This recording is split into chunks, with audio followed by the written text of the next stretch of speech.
Halo semuanya, kembali di Makna Tersirat. Semoga kalian semua selalu dalam keadaan baik ya. Buat kalian yang baru mampir, jangan lupa subscribe dan like kalau kamu suka konten Makna Tersirat.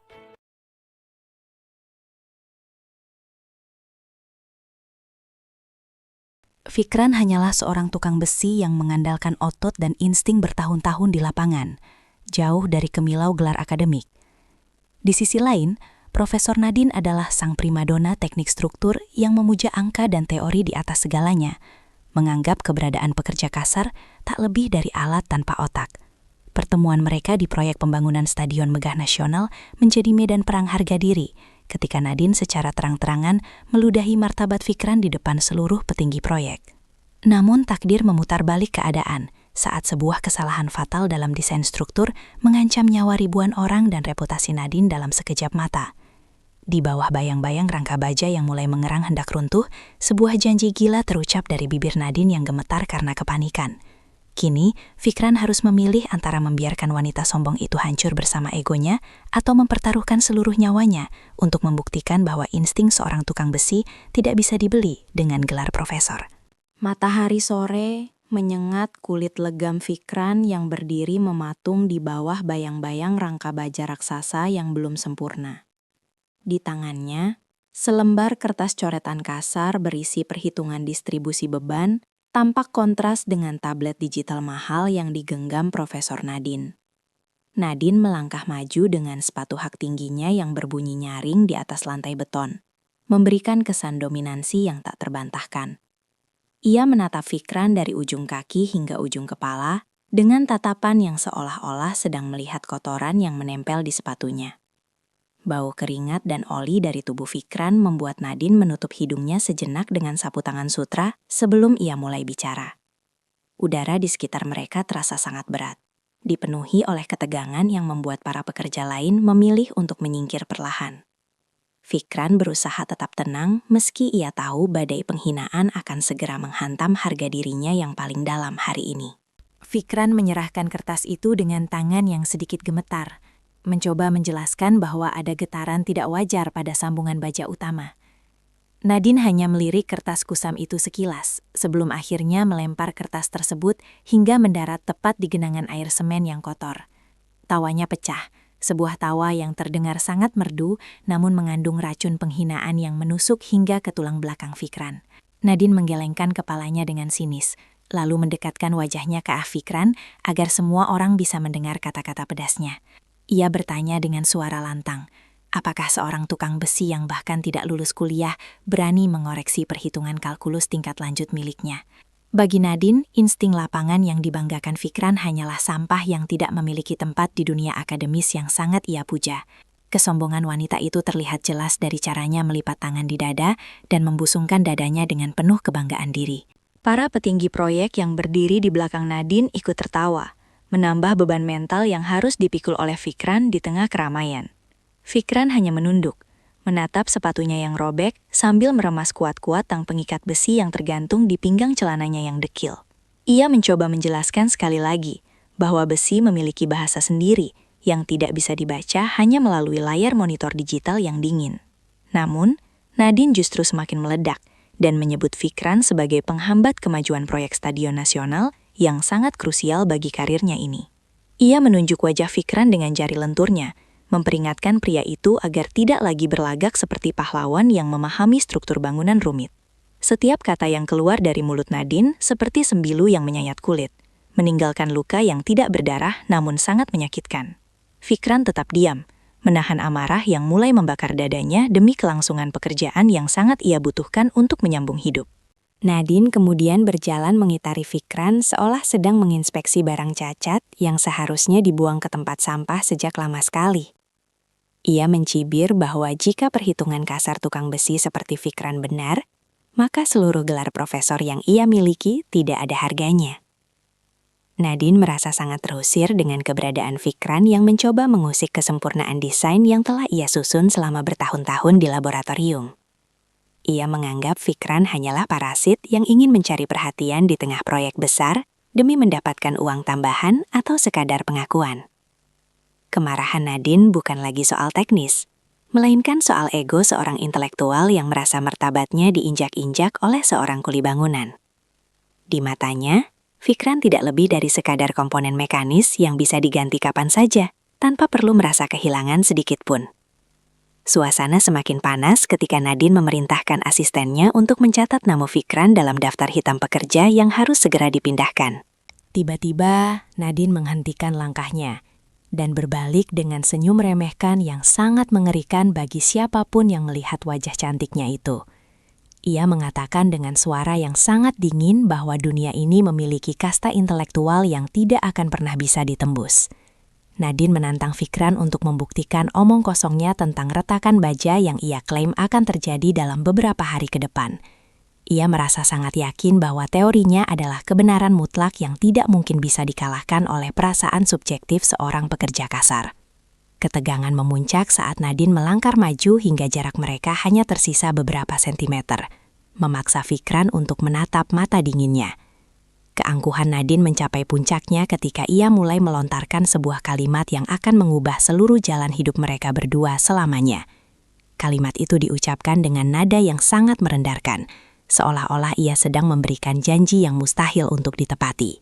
Kalau insting tukang besimu bisa menyelamatkan stadion ini, aku akan menikahimu, meski itu menghina gelarku. Ucap Nadine sambil meludah ke samping kaki Fikran.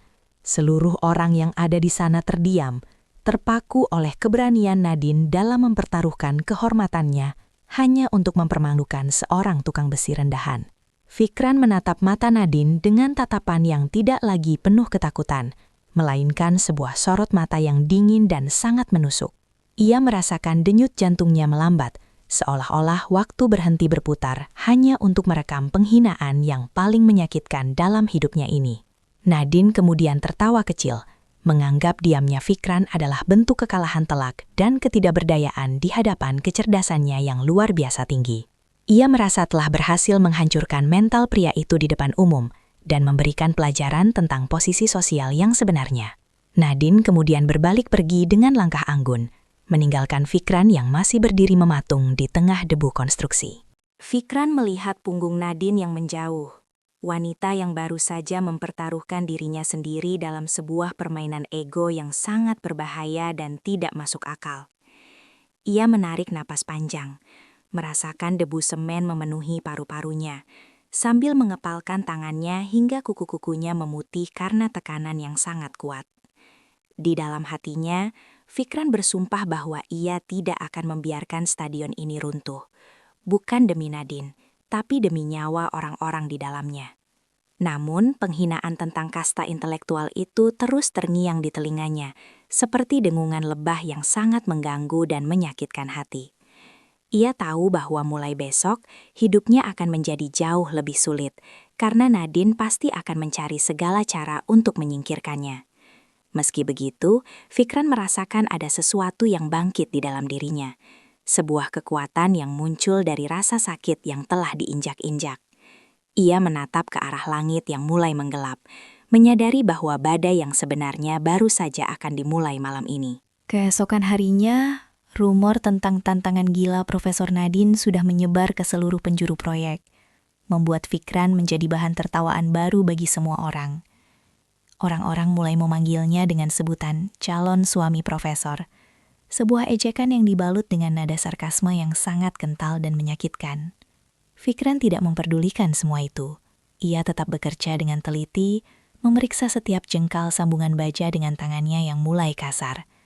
Ia melihat Nadine dari kejauhan sedang memberikan instruksi dengan penuh percaya diri, seolah-olah peringatannya kemarin hanyalah angin lalu yang tidak berarti. Namun, jauh di dalam struktur baja yang megah itu, sebuah suara decitan halus mulai terdengar, menandakan bahwa bencana sedang merayap dalam diam. Fikran tahu waktu terus berjalan, dan ketika momen itu tiba, hanya ada satu orang yang bisa berdiri di antara keselamatan dan kehancuran. Apakah gelar Profesor Nadine akan mampu menahan ribuan ton baja yang siap menghantam bumi saat struktur itu mulai menyerah? Hari-hari berikutnya menjadi neraka yang nyata bagi Fikran, di tengah hiruk-pikuk pembangunan stadion yang kian dipacu demi tenggat waktu nasional. Setiap kali Fikran melintas, Tawa mengejek dari para mandor dan insinyur muda suruhan Nadine selalu mengikuti langkahnya, seperti bayangan yang enggan pergi. Nadine sengaja memberikan tugas-tugas paling berat dan kotor kepada Fikran, mulai dari memindahkan balok besi berkarat secara manual hingga membersihkan sisa pengelasan di area sempit. Tekanan ini dilakukan secara sistematis untuk membuat Fikran merasa tidak betah dan segera mengundurkan diri dari proyek besar tersebut, sebelum bencana yang ia prediksi terjadi. Namun, Fikran tetap bertahan dengan wajah yang datar, mengabaikan rasa perih di bahunya yang mulai lecet akibat gesekan logam yang sangat panas.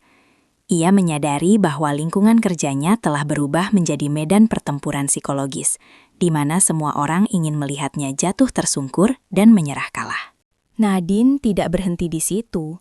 Ia bahkan menghasut kepala pengawas untuk memotong upah harian Fikran dengan alasan produktivitas yang dianggap menurun drastis. Di kantin proyek, tidak ada satupun pekerja yang berani duduk semeja dengan Fikran karena takut akan mendapat sanksi dari manajemen yang pro Nadine. Hanya Pak Harun, seorang pekerja tua yang sudah puluhan tahun menjadi tukang las, yang sesekali berbisik memberikan semangat kepada pria muda itu. Harun memperingatkan Fikran bahwa melawan seorang profesor yang memiliki koneksi ke kementerian sama saja dengan membenturkan kepala ke tembok beton.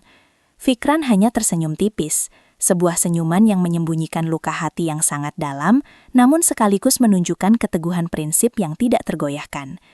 Ia tahu bahwa kebenaran struktur tidak bisa disembunyikan selamanya oleh secari kertas kebijakan perusahaan atau ancaman pemecatan sepihak yang terus menghantui. Suatu sore, hujan deras mengguyur lokasi proyek, membuat tanah berubah menjadi lumpur yang licin, dan sangat membahayakan keselamatan para pekerja lapangan. Nadine berdiri di lantai atas yang sudah beratap, memberikan instruksi lewat pengeras suara, tanpa peduli pada para pekerja yang kehujanan di bawahnya. Fikran melihat dengan mata kepalanya sendiri, bagaimana sambungan baja yang ia peringatkan sebelumnya mulai bergeser beberapa milimeter, akibat beban air yang tertampung. Ia mencoba mendekati pengawas lapangan untuk melaporkan temuan tersebut. Namun, ia justru didorong hingga terjatuh ke dalam kubangan lumpur yang dingin. Gelak tawa dari balkon atas terdengar, dan ia melihat Nadine sedang menatapnya dari kejauhan, dengan tatapan kemenangan yang sangat dingin. Saat itu, Fikran menyadari bahwa di mata orang-orang berpendidikan tinggi itu, keselamatannya sama sekali tidak ada nilainya, dibandingkan kecepatan penyelesaian proyek.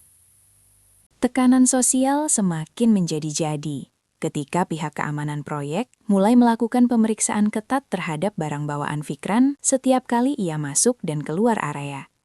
Mereka menuduh Fikran melakukan sabotase hanya karena ia sering terlihat memeriksa baut-baut utama pada rangka stadion secara sembunyi-sembunyi saat jam istirahat.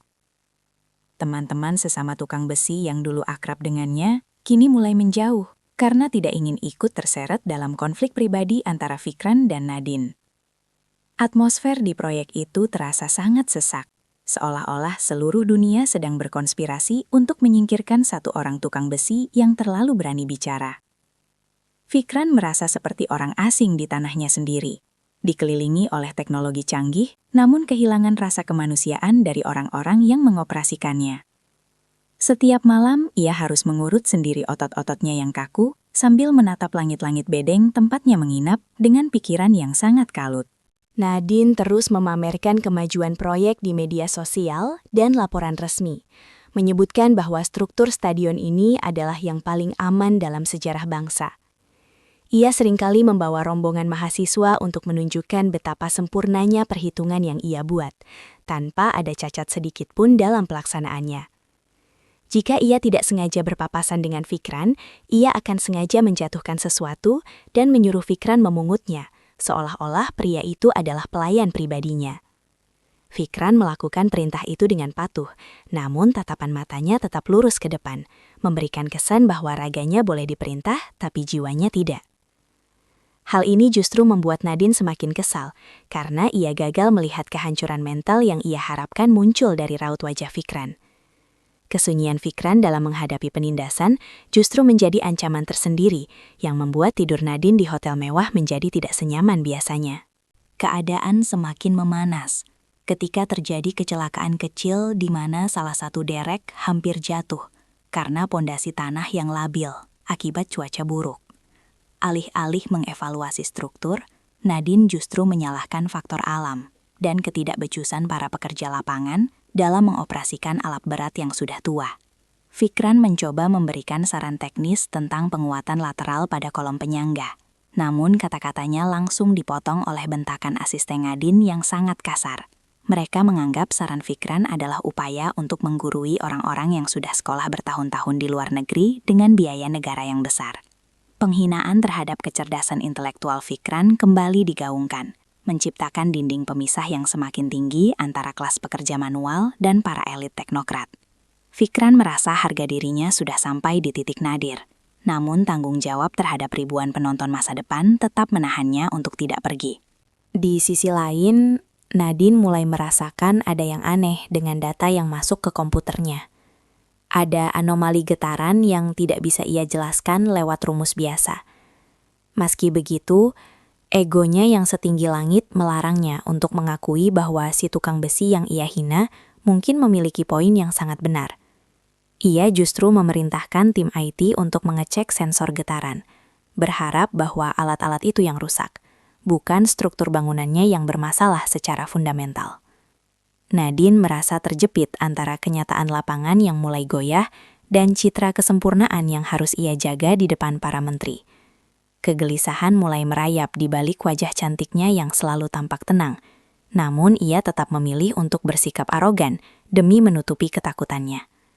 Ia memperketat pengawasan terhadap Fikran, seolah-olah dengan menyingkirkan pria itu, masalah teknis yang mulai muncul akan hilang dengan sendirinya dari dunia ini. Bab ini diakhiri dengan sebuah kejadian misterius di mana Fikran menemukan bahwa baut-baut pengunci utama di sektor 4 sengaja dikendurkan oleh orang tak dikenal. Ia segera mencoba mengencangkannya kembali sekuat tenaga, namun saat itulah lampu sorot proyek tiba-tiba mengarah tepat ke arahnya yang sedang memegang kunci besar. Nadine muncul dari kegelapan bersama tim keamanan, menuduh Fikran sedang mencoba merusak struktur stadion secara sengaja demi membuktikan ramalannya yang salah.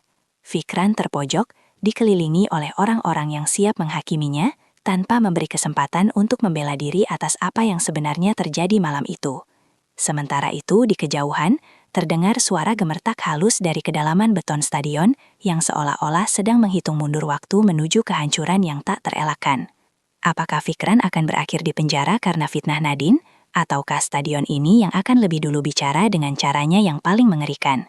Malam itu, tuduhan sabotase hampir saja membuat Fikran didepak secara paksa dari area proyek, jika bukan karena intervensi mendadak dari kepala keamanan yang menemukan rekaman CCTV yang terputus secara misterius. Namun, meski terhindar dari penjara, Fikran secara resmi dilarang menyentuh area inti stadion, membuatnya terisolasi di pinggiran proyek sebagai pekerja kasar pembersih puing. Di tengah pengucilan itu, langit Jakarta mulai menampakkan kemarahannya, dengan badai yang jauh lebih besar dari hari-hari sebelumnya, membawa angin kencang yang menguji kekuatan rangka baja. Di dalam ruang kontrol yang mewah, Profesor Nadine mulai menyadari bahwa angka-angka di layar monitornya tidak lagi sinkron dengan kenyataan fisik yang ia lihat di depannya.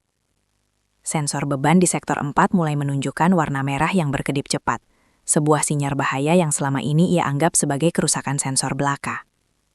Ketakutan mulai merayap di balik gaun mahalnya saat ia menyadari bahwa retakan yang diprediksi Fikran benar-benar terjadi dan menyebar seperti virus di dalam beton. Situasi berubah menjadi horor ketika laporan masuk bahwa besok pagi, delegasi nasional dan presiden akan melakukan inspeksi mendadak ke stadion tersebut untuk seremoni pemotongan pita. Nadine panik. Ia mencoba menghubungi tim konsultan ahli dari luar negeri, namun badai membuat semua komunikasi terhambat, dan penerbangan mereka dibatalkan secara sepihak. Semua staf ahli yang biasanya menjilat di kaki Nadine, kini mulai saling menyalahkan, dan beberapa di antaranya melarikan diri karena takut akan tanggung jawab pidana jika bangunan itu runtuh. Nadine berdiri sendirian di tengah ruangan canggih yang kini terasa seperti penjara. menyadari bahwa semua teori dalam bukunya tidak bisa menghentikan gravitasi yang sedang menarik baja itu turun. Harga diri yang selama ini ia bangun dengan menghina orang lain, kini hancur keping-keping, meninggalkan seorang wanita yang gemetar di hadapan kegagalan besar. Ia menatap keluar jendela, melihat siluet stadion yang tampak seperti monster raksasa yang siap menelan karir dan seluruh hidupnya dalam satu malam. Keajaiban tidak kunjung datang. Justru suara gemuruh dari bawah tanah mulai terdengar, menandakan pergeseran tanah yang sangat masif di bawah pondasi sektor utama yang dikritik Fikran. Nadine mencoba mencari solusi instan dengan memerintahkan pengelasan darurat, namun tidak ada satupun tukang las yang berani naik ke atas sana dalam kondisi angin sekencang itu. Egonya mulai retak, bersamaan dengan retaknya pilar penyangga VIP yang mulai mengeluarkan debu putih halus dari tekanan beton yang melebihi batas kemampuan. Ia teringat kembali pada setiap kata hinaan yang ia lontarkan kepada Fikran, menyadari bahwa pria yang ia sebut sampah itu adalah satu-satunya orang yang melihat kenyataan ini sejak awal. Rasa malu yang luar biasa menghantam dadanya, namun rasa takut akan kehancuran nama besarnya jauh lebih mendominasi pikirannya yang sedang kalut.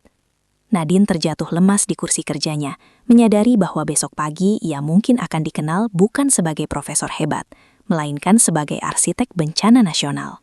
Dalam keputusasaannya, Nadine nekat turun ke lapangan dengan payung yang langsung hancur diterjang angin, berlari di tengah lumpur mencari keberadaan Fikran yang ia usir tempo hari. Ia menemukan Fikran sedang duduk tenang di dalam bedeng pekerja yang bocor, sedang mengasah kunci besinya dengan tatapan yang sangat datar dan tidak terbaca. Nadine berdiri di depan pintu bedeng dengan napas tersengal. Pakaian mahalnya kini basah kuyup dan penuh noda lumpur, menghilangkan semua kesan kemewahan yang dulu ia banggakan. Fikran bahkan tidak berdiri menyambutnya. Ia tetap fokus pada pekerjaannya, seolah-olah wanita paling berpengaruh di proyek itu tidak lebih dari sekadar tamu tak diundang. Nadine ingin marah, tapi suaranya tercekat di tenggorokan saat melihat ketenangan Fikran yang sangat kontras dengan badai yang sedang mengamuk di luar sana. Keheningan di dalam bedeng itu terasa lebih menyakitkan bagi Nadine daripada suara petir yang menggelegar di atas langit stadion yang nyaris roboh. Nadine akhirnya merendahkan suaranya, memohon kepada Fikran untuk ikut dengannya ke ruang kontrol dan memeriksa data-data teknis yang kini berantakan. Namun Fikran hanya menjawab singkat bahwa seorang tukang besi tidak pantas berada di ruang suci bagi para pemilik kasta intelektual tinggi seperti Nadine. Kata-kata itu seperti tamparan keras bagi Nadine, mengingatkannya pada betapa kejamnya ia memperlakukan martabat Fikran di depan banyak orang beberapa waktu lalu. Nadine mulai menangis. Sebuah tangisan frustrasi dari seorang wanita yang menyadari bahwa uang dan gelarnya tidak berguna saat alam mulai menuntut kebenaran. Ia berlutut di atas lantai bedeng yang kotor, memohon dengan sangat agar Fikran setidaknya melihat kondisi pilar penyangga yang mulai miring di sektor 4. Fikran menaruh kunci besinya, lalu menatap Nadine dengan mata yang sangat dingin, tanpa ada sedikit pun rasa kasihan atau simpati yang terpancar di sana. Situasi semakin kritis ketika sirene darurat stadion mulai berbunyi secara otomatis karena deteksi pergerakan struktur yang sudah melewati ambang batas toleransi keamanan. Semua lampu di area proyek mulai berkedip, menciptakan suasana mencekam seolah-olah bangunan itu sedang merintih kesakitan di bawah beban dosanya sendiri. Nadine berteriak bahwa ia akan melakukan apa saja, memberikan apa saja, asalkan Fikran bisa memberikan cara untuk menstabilkan struktur itu, setidaknya sampai acara besok pagi selesai. Ia sudah kehilangan akal sehatnya, menawarkan segala kemewahan yang ia miliki hanya demi satu malam keselamatan bagi reputasinya yang sedang sekarat. Fikran berdiri perlahan, tubuhnya yang tegap tampak sangat dominan di dalam bedeng sempit itu, memberikan aura otoritas yang jauh melebihi gelar profesor manapun. Ia berjalan melewati Nadine tanpa sepatah kata pun, melangkah keluar menantang badai menuju arah stadion yang sedang bergoyang ditiup angin kencang. Nadine mengikuti dari belakang dengan langkah tertatih. Melihat Fikran yang berjalan dengan pasti, seolah-olah ia bisa melihat setiap titik kelemahan baja di tengah kegelapan malam. Mereka sampai di bawah pilar utama sektor 4, yang sudah menunjukkan retakan horizontal yang sangat dalam, sebuah tanda bahwa bangunan itu akan runtuh dalam hitungan jam.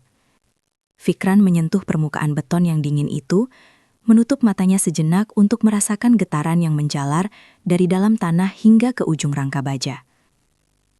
Ia tahu bahwa satu-satunya cara adalah melakukan penguatan manual yang sangat berbahaya, sebuah tindakan yang kemungkinan besar akan merenggut nyawa pelakunya.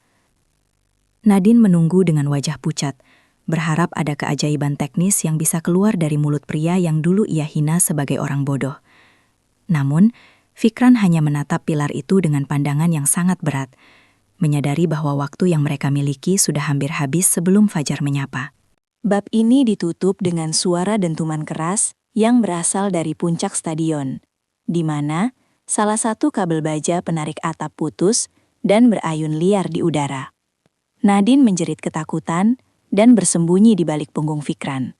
Sementara Fikran tetap berdiri tegak tanpa bergeming sedikit pun melihat bahaya yang ada di depannya. Ia berbalik menatap Nadine, memberitahu bahwa kerusakan ini sudah terlalu parah untuk diperbaiki hanya dengan perhitungan matematis di atas kertas. Fikran mengatakan bahwa satu-satunya cara untuk menyelamatkan stadion ini adalah dengan mengorbankan sesuatu yang lebih berharga daripada gelar atau jabatan. Nadine menatap Fikran dengan penuh tanda tanya. Tidak menyadari bahwa pengorbanan yang dimaksud Fikran akan melibatkan nyawa dan fisik pria itu secara langsung.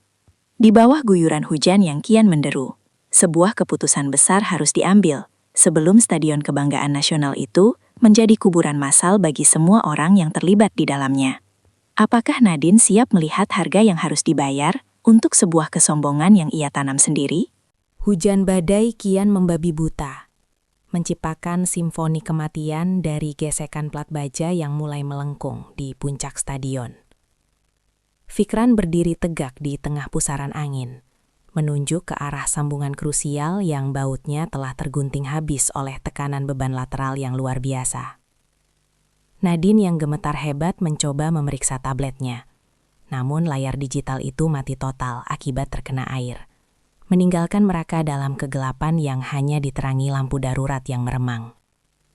Fikran menjelaskan dengan suara berat bahwa jika sambungan itu tidak ditahan secara manual dalam 1 jam ke depan, seluruh sektor 4 akan roboh beruntun.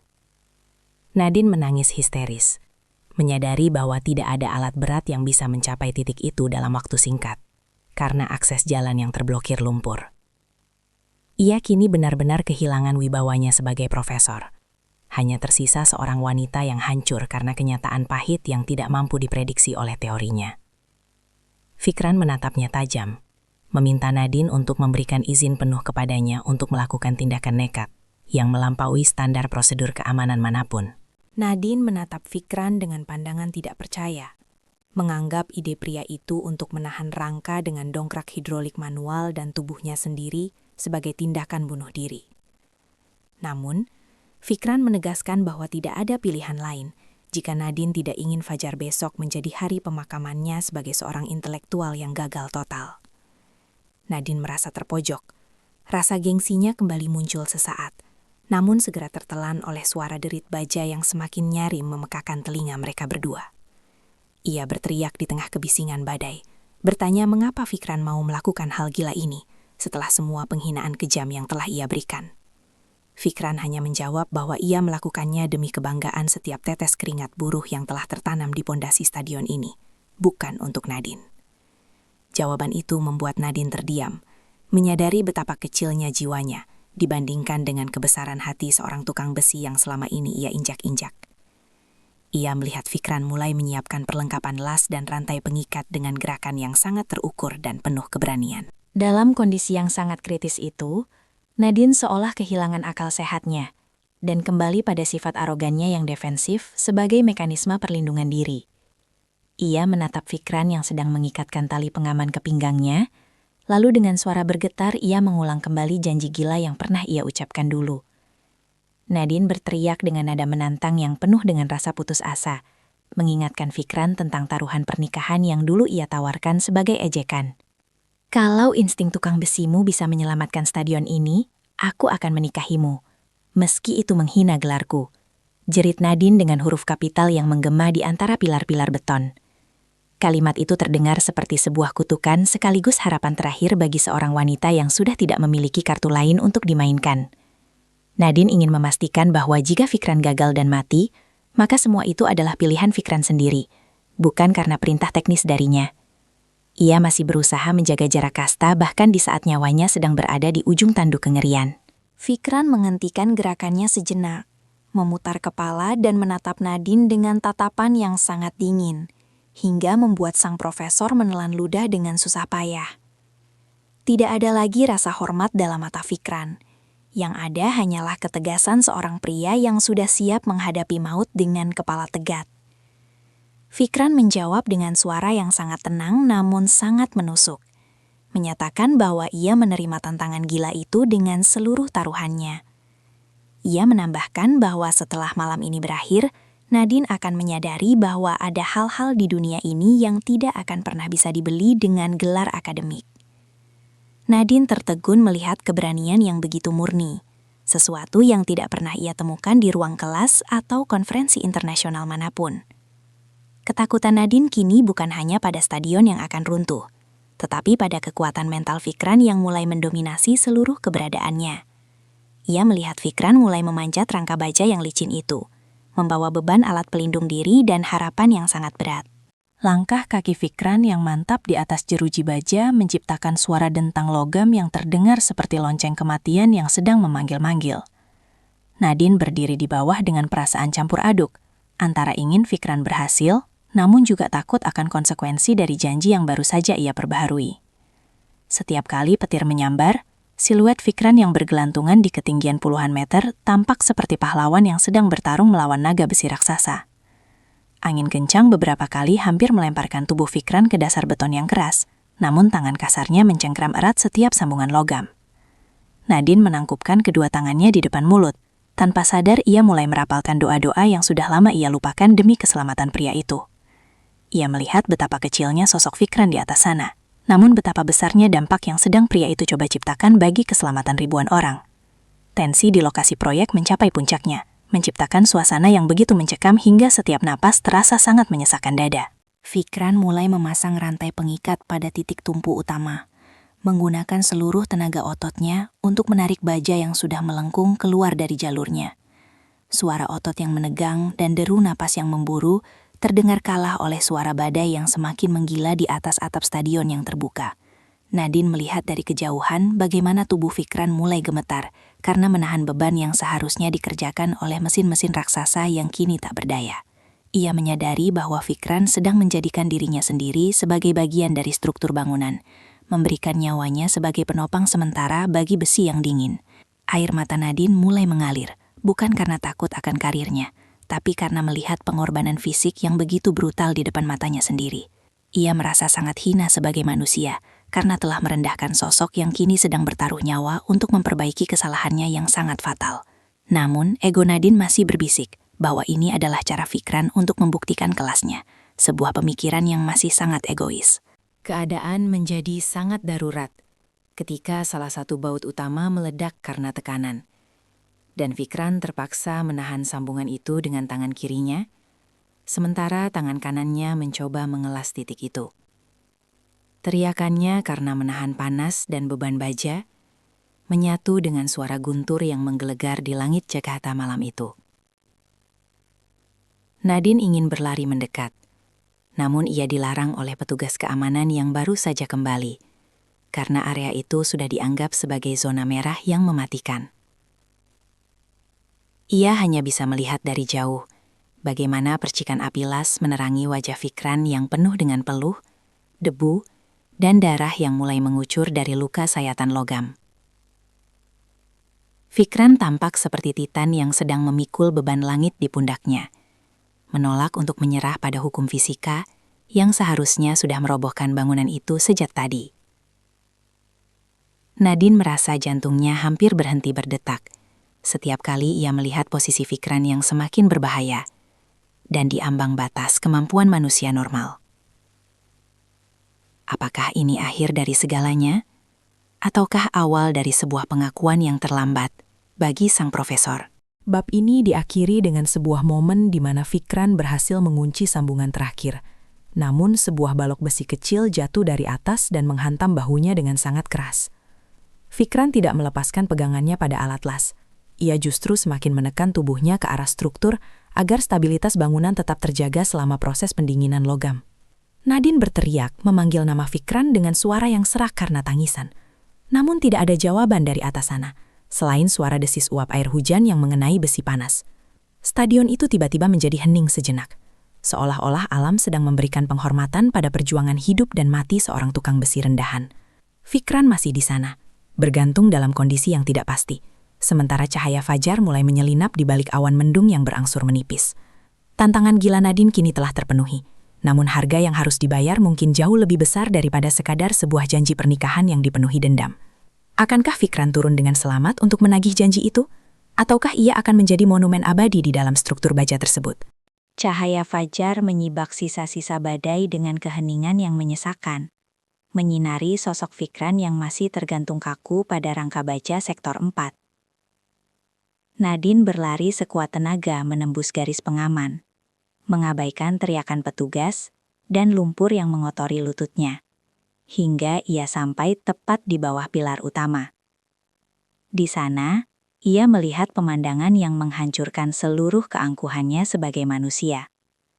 Fikran pingsan, dengan posisi tangan yang masih mencengkram kuat tuas penahan sementara. Bahu pria itu tampak miring dan hancur. Darah yang mengering menempel pada besi yang kini telah stabil, berkat pengelasan darurat yang sempurna di titik-titik krusial. Tim medis segera melakukan evakuasi dramatis, menurunkan tubuh Fikran yang lunglai dengan penuh kehati-hatian. Sementara Nadine hanya bisa menutup mulutnya dengan tangan yang bergetar hebat. Stadion itu berdiri tegak, tak bergeming meski beban ribuan ton menekan ke bawah, membuktikan bahwa insting seorang tukang besi telah mengalahkan kalkulasi digital yang gagal. Nadine jatuh terduduk di atas semen yang dingin, menyadari bahwa nyawa pria ini adalah satu-satunya alasan mengapa karir dan harga dirinya tidak terkubur di bawah puing bangunan hari ini.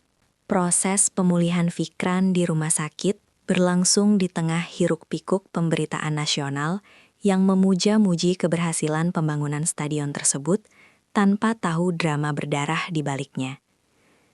Nadine menghabiskan seluruh waktunya di ruang tunggu, menolak bertemu media atau kolega profesornya yang ingin merayakan kesuksesan yang sebenarnya bukan miliknya. Setiap kali ia melihat laporan teknis yang mengonfirmasi bahwa struktur stadion kini 100% aman, ia merasa sebuah sembilu menusuk jantungnya karena ingat akan penghinaannya dulu. Ketika Fikran akhirnya sadar, Nadine masuk ke dalam ruangan dengan mata yang bengkak karena terlalu banyak menangis dan rasa bersalah yang tak tertanggungkan. Ia melihat Fikran terbaring dengan bahu yang diperban permanen, kehilangan sebagian fungsi motorik tangannya akibat cedera syaraf saat menahan beban baja malam itu. Namun, sorot mata Fikran tetap sama, dingin, tenang, dan sama sekali tidak menunjukkan keinginan untuk dikasihani oleh siapapun, termasuk oleh wanita di depannya. Nadine berlutut di samping ranjang Fikran, mencoba meraih tangan pria itu. Namun Fikran dengan perlahan menarik tangannya menjauh sebelum Nadine sempat menyentuhnya. Nadine mulai bicara dengan suara yang terputus-putus, menyatakan bahwa ia telah menyiapkan seluruh dokumen pernikahan dan pengakuan publik atas jasanya sesuai dengan janji gila yang pernah ia ucapkan. Ia mengaku bahwa ia telah jatuh cinta pada keberanian Fikran dan ingin menebus segala dosanya dengan mendampingi hidup pria itu selamanya sebagai seorang istri. Nadine bahkan bersedia melepaskan gelarnya dan memulai hidup baru bersama Fikran dimanapun pria itu inginkan, asalkan ia dimaafkan atas segala keangkuhannya. Air matanya jatuh ke atas selimut rumah sakit yang putih bersih, menunjukkan kerentranan seorang profesor yang kini merasa tidak lebih pintar dari seorang bocah di hadapan pria yang ia sakiti. Ia menunggu jawaban Fikran dengan harapan yang meluap-luap, membayangkan sebuah akhir romantis di mana mereka bersatu setelah melewati badai yang begitu mengerikan. Namun, kesunyian yang mengikuti pernyataan Nadine justru terasa lebih dingin daripada badai di puncak stadion malam itu, menciptakan jarak yang tak kasat mata. Fikran menarik napas panjang, menatap langit-langit kamar rumah sakit dengan pandangan yang kosong, sebelum akhirnya memalingkan wajahnya ke arah Nadine yang masih bersimpuh. Ia berterima kasih atas tawaran Nadine. Namun ia menegaskan bahwa ia melakukan semua pengorbanan itu bukan untuk mendapatkan cinta atau status sosial dari seorang profesor. Fikran mengatakan dengan suara yang datar namun tegas bahwa ia menyelamatkan stadion itu karena itu adalah tanggung jawabnya sebagai seorang lelaki dan pekerja yang jujur. Ia mengingatkan Nadine bahwa pernikahan yang didasari atas rasa bersalah atau taruhan kesombongan hanya akan menjadi penjara bagi mereka berdua di masa depan. Bagi Fikran, martabatnya sebagai tukang besi sudah kembali saat stadion itu tetap berdiri, dan ia tidak butuh pengakuan formal dalam bentuk ikatan pernikahan yang dipaksakan. Nadine terpaku mendengar kata-kata itu, menyadari bahwa cintanya yang baru tumbuh ditolak mentah-mentah oleh pria yang dulu ia anggap sebagai sampah masyarakat. Fikran melanjutkan bicaranya dengan lebih dingin, menyatakan bahwa ia tidak akan pernah bisa melupakan bagaimana Nadine memandang rendah keringat dan air mata para pekerja rendahan seperti dirinya. Ia meminta Nadine untuk tetap menjadi profesor yang hebat, namun dengan hati yang lebih manusiawi terhadap siapapun yang berada di bawah posisi intelektualnya kelak. Fikran menegaskan bahwa ia akan pergi jauh dari Jakarta setelah sembuh, memulai hidup baru sebagai orang biasa yang tidak dikenal oleh media atau kalangan elit teknokrat.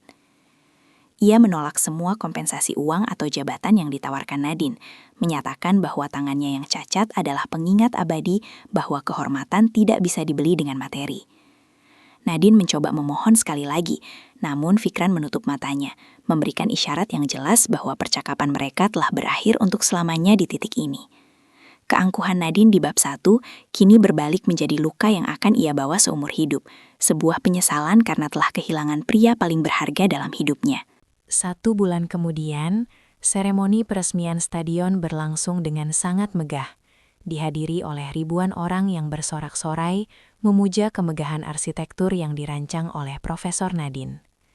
Nadine berdiri di atas podium dengan gaun hitam yang elegan, namun wajahnya tampak pucat dan matanya sama sekali tidak memancarkan kebahagiaan sedikit pun di tengah pesta. Ia memberikan pidato singkat yang mengejutkan semua orang, di mana ia menceritakan tentang seorang tukang besi yang menjadi pahlawan sebenarnya, namun namanya tidak ada di prasasti manapun. Nadine menangis di depan kamera nasional, mengakui bahwa gelarnya hanyalah hiasan jika dibandingkan dengan ketulusan dan insting lapangan seorang pekerja manual yang ia sakiti. Setelah pidato itu, ia turun dari podium dan meninggalkan acara di tengah kebingungan para pejabat, berlari menuju parkiran dengan harapan masih bisa menemukan jejak Fikran. Namun Fikran sudah menghilang tanpa kabar, meninggalkan kontrak kerja dan semua janji manis yang kini hanya menjadi tumpukan kertas tak bermakna bagi Nadine. Di sebuah desa terpencil di pesisir pantai, Fikran duduk melihat matahari terbenam sambil memijat bahunya yang masih sering terasa nyeri jika cuaca mulai dingin.